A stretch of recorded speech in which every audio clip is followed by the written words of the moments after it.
So last time we heard about the Galaxy S23 Ultra, it was revealed that the overall dimensions of the phone will remain roughly the same, which means the same screen size, same thickness and same battery size. The industry is looking forward to what Samsung can bring with the One UI 5.1 and the Snapdragon 8 Gen 2 combo on the Galaxy S23 series. We've already seen what Qualcomm and Samsung have done together with the Z Flip 4 and Z Fold 4, bringing out incredible battery life. The rear camera of the S23 Ultra will include a 200-megapixel main camera, a 10x periscope zoom camera, a 3x telephoto camera and an ultra-wide camera, so apart from the main camera everything else will remain the same. A couple of weeks ago Ice Universe reported that the Samsung Galaxy S23 Ultra design will remain basically the same and the dimensions will differ by fractions of a millimeter. If you were hoping that the Galaxy S23 and S23 Plus display will finally go back to Quad HD Plus resolution as they were in the S20 generation, Ice's report makes it unlikely.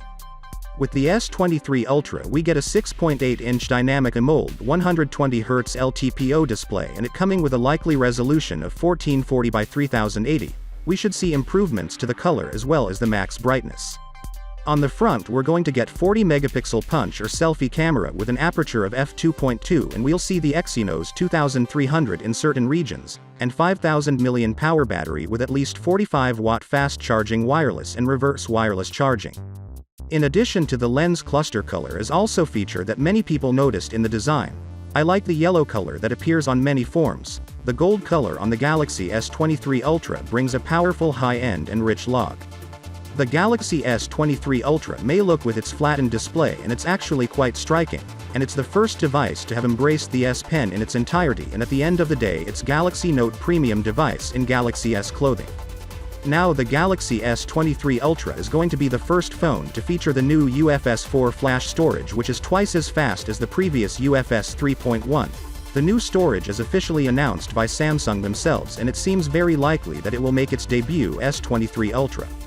We've got a much better fingerprint scanner coming to the Galaxy S23 series. Ice Universe on Weibo tells us that the S23 Ultra is coming in at 163.4 by 78.1 by 8.9 mm, which compared with the predecessor, it shows us that the thickness remains the same, the height has been increased by only 0.1 mm.